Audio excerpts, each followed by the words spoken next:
Secretary Blinken, Tony, welcome to Jerusalem. Your first visit as Secretary of State. I have, since we had a long discussion and we're running late, so I want to be very brief and speak about 3 points. The first point is a vote of thanks to President Biden and you for firmly supporting Israel's right of self-defense.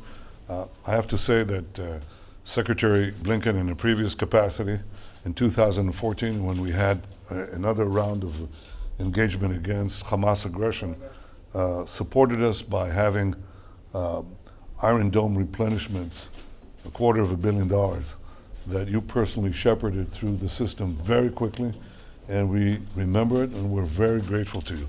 And you're giving meaning to this now, again, with replenishments of Iron Dome interceptors that save civilian lives on both sides.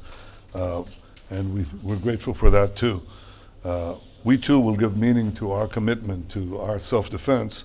If Hamas breaks the calm and attacks Israel, our response will be very powerful.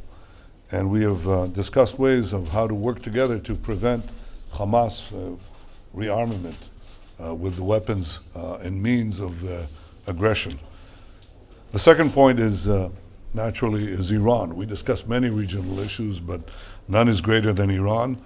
And I can tell you that I hope that the United States will not go back to the old JCPOA, because we believe that that deal paves the way for Iran to have an arsenal of nuclear weapons with international legitimacy.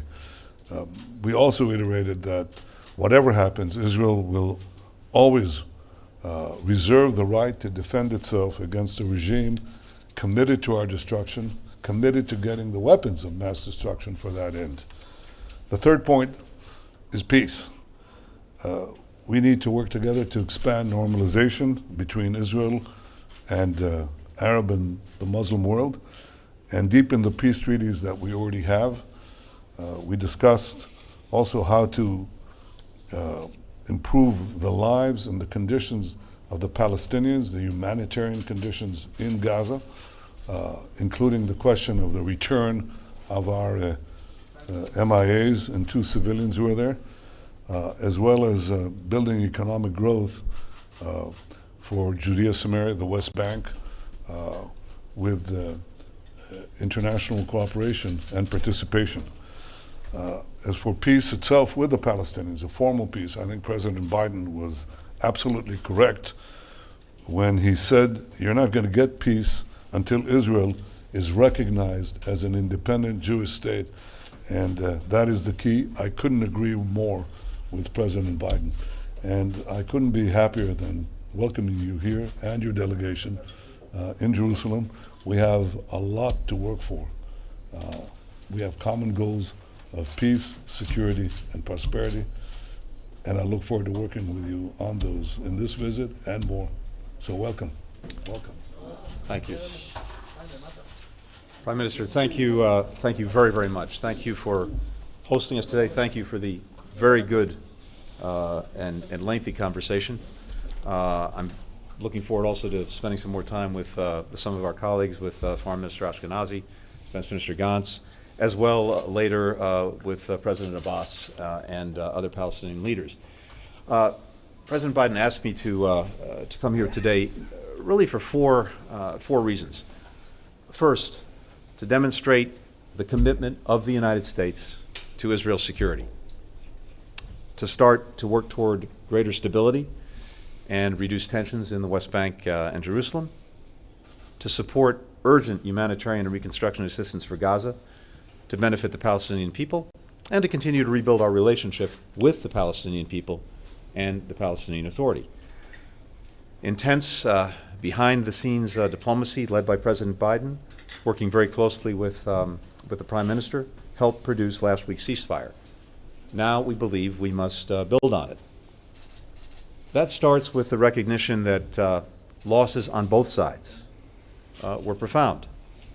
Casualties are often reduced to numbers, but behind every number is an individual human being, a daughter, a son, a father, a mother, a grandparent, a best friend, and as the Talmud teaches, to lose a life is to lose the whole world, whether that life is Palestinian or Israeli. I underscored to the Prime Minister something that President Biden made crystal clear throughout the violence. The United States fully supports Israel's right to defend itself against attacks, such as the thousands of rockets fired by Hamas indiscriminately against Israeli civilians. For the President, I think, as many of you know, this commitment is personal. It runs deep. He's been one of Israel's most steadfast supporters for the last 50 years, having worked closely with every prime minister, starting with Golda Meir and now with Prime Minister Netanyahu. As the Prime Minister mentioned, we had a detailed discussion about Israel's security needs, including replenishing Iron Dome. We'll continue to strengthen all aspects of our long-standing partnership. And that includes consulting closely with Israel, as we did today, on the ongoing negotiations in Vienna around a potential return to the Iran nuclear agreement, at the same time as we continue to work together to counter Iran's destabilizing actions in the region. We know that to prevent a return to violence, we have to use the space created to address a larger set of underlying issues and challenges. And that begins with tackling the grave humanitarian situation in Gaza and starting to rebuild. The United States will work to rally international support around that effort while also making our own significant contributions, including some that I'll announce later today. We'll work with our partners closely with all to ensure that Hamas does not benefit from the reconstruction assistance.